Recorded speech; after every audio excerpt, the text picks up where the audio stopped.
Bem-vindo, bem-vinda a este canal espírita, onde você conhece as principais obras da doutrina espírita, apresentadas, sentidas e comentadas com profundidade.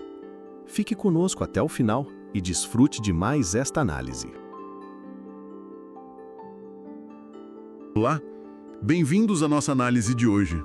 Vamos mergulhar numa obra bem interessante do fim do século XIX, né? A Ciência Espírita. Isso mesmo, publicada lá em Barcelona, 1890, pelo filósofo espanhol Manuel Sanz Benito, uma figura interessante. Pois é, um livro que, olha, já naquela época se propunha a apresentar o espiritismo não só como crença, mas como uma, como ele chama, ciência integral e progressiva. Exatamente. E o Sanz Benito, ele era professor universitário, né? De metafísica, lógica. Então ele tentou, assim, sistematizar os ensinamentos espíritas. Muitos deles, segundo o próprio livro, vieram de comunicações com um espírito chamado Luís. Que interessante. Buscando um diálogo ali entre filosofia, a ciência da época, que era bem diferente da nossa, e a investigação espiritual mesmo. Certo. Então, nossa missão aqui hoje é desempacotar um pouco essa obra, entender o contexto e pensar na relevância disso tudo. O que mais chama atenção, para começar, é essa ideia de ciência única e universal. O que isso significava para ele, naquela época? Olha, significava propor um caminho do meio, sabe? Entre o materialismo científico, que ganhava muita força, e os dogmas religiosos, que eram muito rígidos. Entendi. Uma terceira via. Uma terceira via. Ele argumentava que o espiritismo estudava a realidade toda, espírito, matéria e Deus. E os métodos? Bom, ele falava da razão, claro, da observação. Da experiência? Experiência tipo... aí entra o que era muito debatido na época, né? Fenômenos como o magnetismo, o sonambulismo, que ele cita, eram vistos como formas de investigar o psiquismo. E, claro, a comunicação com os espíritos. Era para ser uma ciência aberta, sabe? Disposta a evoluir, a incorporar novas descobertas, bem na linha do que o Kardec já tinha proposto antes. Certo. E quais eram os pilares dessa ciência que ele montou, as bases fundamentais? Bom, ele se baseia em princípios que já estavam, assim, consolidados nos congressos espíritas da época, né? E que ele atribui muito aos ensinamentos desse espírito Luís. Ah, sim, o Luís. Coisas como a existência de Deus, óbvio, a preexistência e a imortalidade do espírito, a reencarnação como lei de progresso, a pluralidade dos mundos habitados, a comunicação entre encarnados e desencarnados. Os temas clássicos do espiritismo, né? Exato. E a lei moral, especialmente o amor como a lei maior, né? Aí o livro explora a natureza do eu, a persistência da consciência depois da morte, a diferença entre força psíquica e as forças só do corpo e a vida após a morte. E como ele descrevia essa vida após a morte? Tinha detalhes? Sim, ele descreve estados como perturbação, que é aquele período logo após a morte, né?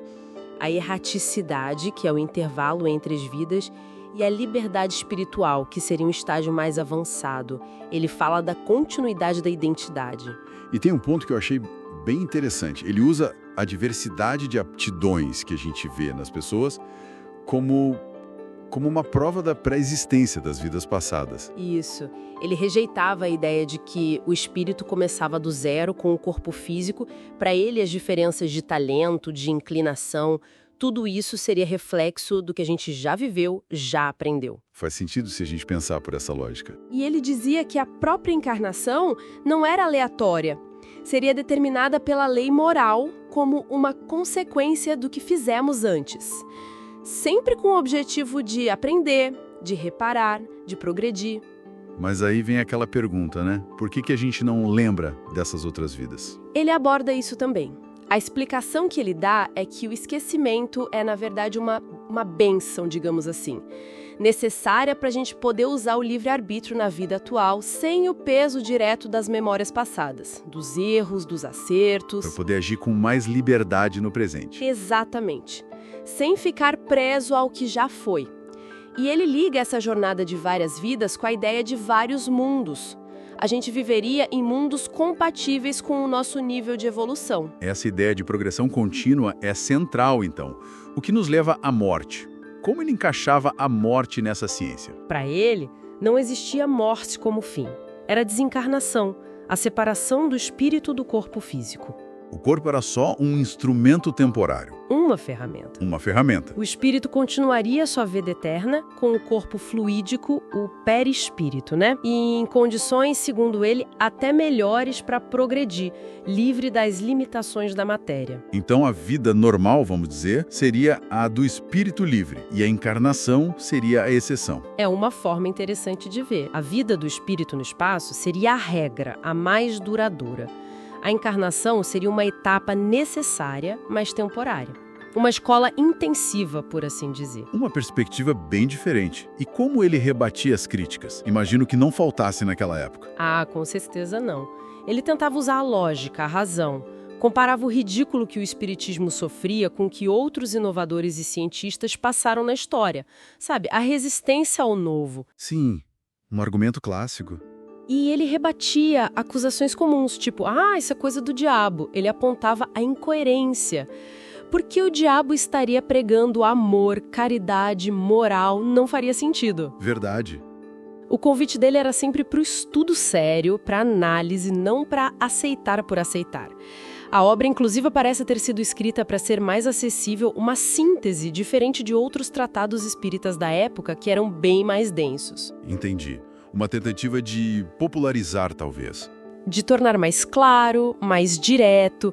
E, em resumo, a ciência espírita foi esse esforço notável, lá no fim do século XIX, de apresentar o espiritismo como um sistema racional, filosófico e até científico, progressivo, universal. Que buscava responder às grandes questões, né? Exatamente. Vida, morte, consciência, o sentido de tudo, usando tanto a razão quanto a investigação dessa comunicação espiritual. E olha, fica a reflexão, né? Mais de um século depois, essas perguntas que o Sans Benito tentou responder com a ciência espírita dele, elas continuam aí, super vivas. Com certeza. A natureza da consciência, a relação mente-matéria, o propósito da vida... São questões que desafiam a ciência de hoje, a filosofia, mesmo que as respostas que a gente busca sigam caminhos bem diferentes dos que ele propôs lá atrás. Sem dúvida. A inquietação humana fundamental sobre quem somos, de onde viemos, para onde vamos, essa continua a mesma. Numa busca que, pelo visto, ainda tem muito chão pela frente. Valeu pela conversa. Valeu. Se você chegou até aqui, gratidão. Vamos juntos continuar a aprender, crescer e nos fortalecer. E se você gostou deste conteúdo, não se esqueça de se inscrever no canal. Ative o sininho para não perder nenhum vídeo novo. Até a próxima jornada espiritual. Que Jesus te abençoe. Muita paz.